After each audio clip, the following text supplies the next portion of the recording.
Assalamualaikum warahmatullahi wabarakatuh. Perkenalkan, nama saya Doni Abdurrahim Mutakin dari kelas 3 BSAC Universitas Islam Negeri Imam Bonjol Padang. Saya akan memaparkan pemahaman saya tentang masa Nahdlatul atau masa kebangkitan kesusasteraan Arab. Penyerbuan tentara Halako menyebabkan hancurnya kota Baghdad, dan dengan hancurnya kota Baghdad berarti hancurlah pusat ilmu pengetahuan umat Islam. Dengan penyerbuan ini pula akhirnya menyebabkan banyak dari para ulama dan penyair yang lari ke Syam dan Kairo. Penyerangan kota Baghdad menyebabkan perkembangan sastra Arab sangat lemah. Jadi kegairahan penyair untuk menciptakan syair-syair jauh berkurang dari masa sebelumnya. Bait-bait syair pada masa ini hanya ditujukan untuk mendekatkan diri kepada Sang Khalik. Berikut ada 10 faktor yang akan saya sampaikan yang menyebabkan bangkitnya kembali kesusasteraan Arab. Yang pertama adalah bersatunya antara kebudayaan Barat dengan kebudayaan Timur. Pada awal kurun yang lampau, yang diusung pertama kali oleh Napoleon Bonaparte dan pengambilan kekuasaan dari tangan para komunis, dan lain daripada itu, negara bagian timur menjadi tempat bekerja bagi mereka, dan mereka menjadikan bahasa Arab sebagai bahasa yang resmi untuk menyebarluaskan beberapa ajaran dan sastra Arab. Kemudian yang kedua, bertambahnya jumlah orientalis di Eropa bagian timur, dan usaha mereka terus berlanjut hingga mendapatkan beberapa publikasi Arab, dan dicetaklah beberapa buku berbahasa Arab dan beberapa tulisan Perserikatan Asuyah yang membahas tentang berbagai ilmu dan masalah-masalah ketimuran, sehingga bertambahlah tempat mutiara-mutiara ilmu dan sastra. Kemudian yang ketiga, dibangunnya sekolah yang bermacam-macam yang didirikan oleh Muhammad Ali Basya dengan bantuan para pengajar dari Eropa dan beberapa ulama Mesir.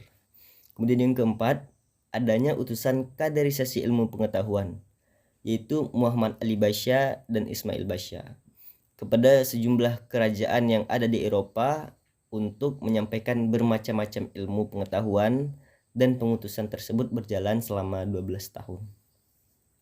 Kemudian selanjutnya yang kelima, adanya propaganda dalam pembelajaran bahasa asing, sehingga sistem pengajaran pada saat itu dengan cara paksa seperti yang ada di Mesir dan Syam, dan sekolah-sekolah negeri, perguruan tinggi, dan sekolah-sekolah pusat dakwah lainnya.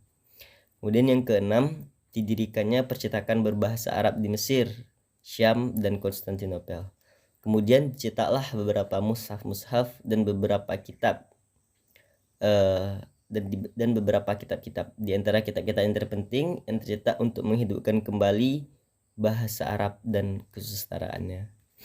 Kemudian yang ketujuh, diterbitkannya surat kabar Arab yang ada di Mesir, Syam, dan Konstantinopel, dan koran pertama di Arab yaitu Al-Waqa'i Al-Misriyah yang diterbit pada tahun 1828. Yang kedelapan, adanya kelompok-kelompok ilmuwan dan sastrawan, dan yang paling terkenal pada situ Syekh Jamaluddin Al-Afghari. Kemudian yang kesembilan, adanya kreasi seni berbahasa Arab. Pertama kemunculannya di Syam, kemudian menyebar ke Mesir, yang bertujuan untuk memberantas budaya buta seni dan kelemahan dalam berbahasa Arab yang fasih dan lancar. Kemudian yang ke-10, yang terakhir, adanya peraturan baru di Al-Azhar dan sekolah-sekolah dasar yang memasukkan materi-materi baru dari berbagai macam ilmu atas ide Syekh Muhammad Abduh. Mungkin sekian penjelasan saya. Apabila ada yang salah, maka itu datangnya dari saya sendiri, dan yang benar datangnya dari Allah. Berbanyak maaf. Wabillahi taufiq wal hidayah. Wassalamualaikum warahmatullahi wabarakatuh. Baiklah, kemudian karya sastra Arab pada masa modern. Perkembangan karya sastra Arab modern. Masa modern dimulai sejak tahun ke-19 atau kedatangannya bangsa Prancis ke Mesir sejak tahun 1213 Hijriah hingga 1798 Hijriah. Terdapat dua sebab yang menyebabkan perkembangan modern. Yang pertama, komunikasi dengan kitab-kitab klasik yang terdahulu, sehingga menyebabkan penyebaran percetakan dan perpustakaan-perpustakaan dan tampaknya ada kampus-kampus bahasa. Kemudian yang kedua yaitu karena komunikasi dengan bangsa Eropa, dengan bangsa Barat modern yang menyebabkan adanya penelitian ilmiah ke Eropa, penerjemahan, orientalisme, dan asimilasi dengan bahasa asing. Kemudian adanya puisi Arab modern.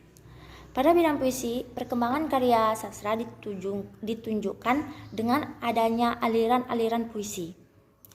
Ada 3 tingkatan dalam puisi,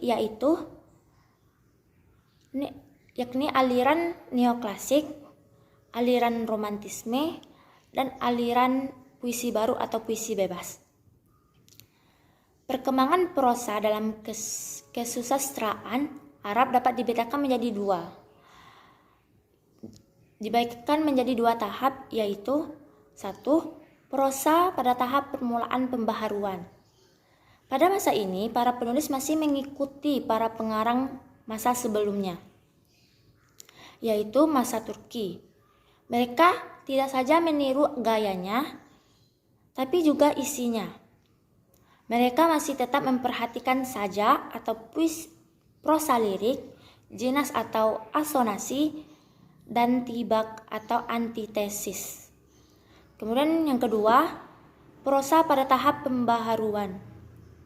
Terjadinya pembaharuan di bidang prosa pada reformasis dan pemikir yang menyebabkan terjadinya pembaharuan dalam masyarakat Arab dan Islam, seperti Muhammad Abdul Wahab di Saudi Arabia, Jamaluddin Al-Afghani di Afghanistan, dan Muhammad Abduh di Mesir, serta